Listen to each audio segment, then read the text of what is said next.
In today's video, I want to talk about a chess trap called Legal's Mate, and personally, I think it's one of my favorite chess traps to play.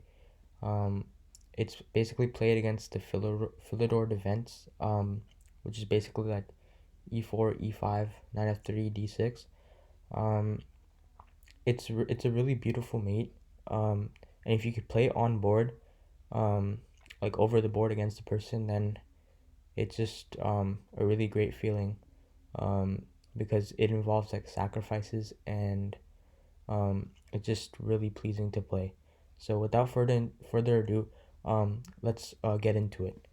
So the move order starts off with e4.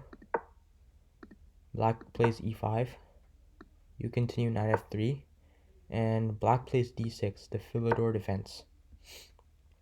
Um, Personally, I don't think this is like a really good option, the Philidor defense, because it's really passive. You block this dark server bishop from entering the game, and I don't really think it's the best continuation. So white continues with bishop to c4.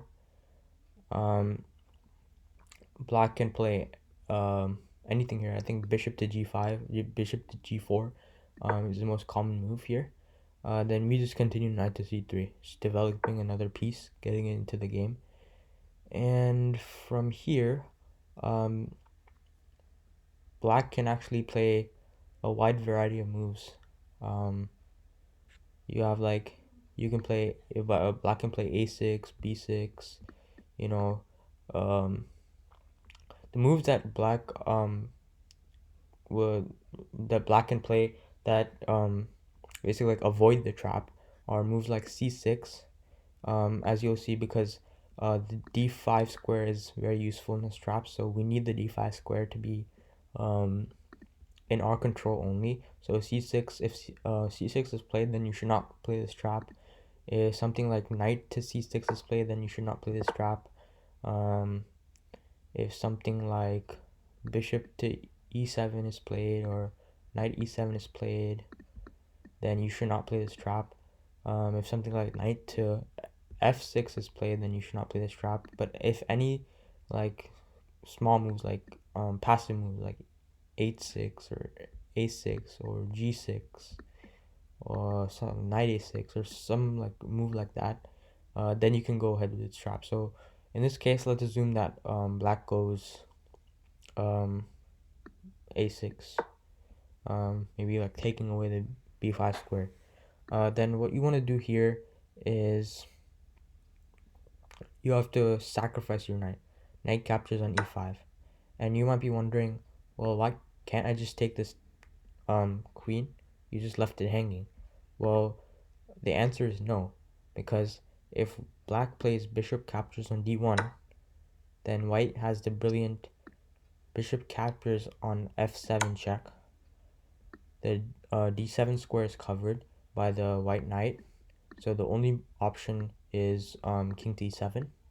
And after king to e7, we can simply go knight to d5 check, and that's checkmate. So for this checkmate, the real important squares are d5, e5, and f7. So these squares need to be in our control, in white's control. So let me go back. So that's why if something like knight to c6 is played, that covers this e5 square, then we cannot play this trap, because this trap involves the e5 square, the d5 square, and the f7 square. So even something like queen to d7 won't work, right? Because even the king can escape, but still it covers this f7 square.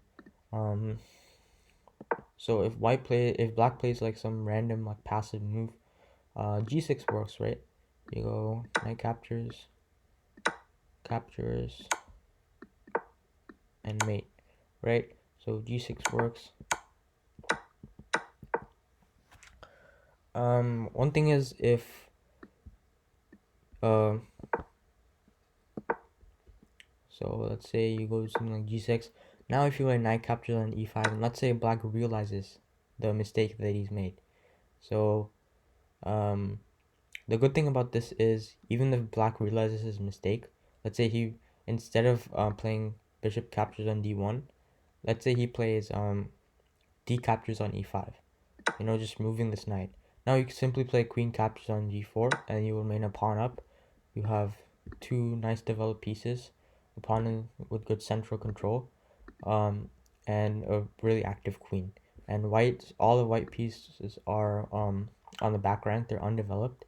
You can castle next move, and you'll just have an overall really great game, and you'll still be a pawn up. So that's what happens when even black realizes the mistake he's made in this position.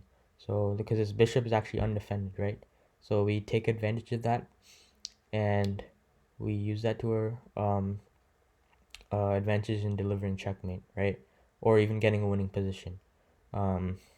So I guess that's it for this video. I hope you enjoyed it. I hope you learned how to play the Legals mate, Legals trap. And I hope you guys can apply it in your own games.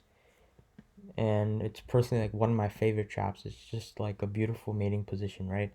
So I hope you enjoyed, and I guess I'll see you in the next video.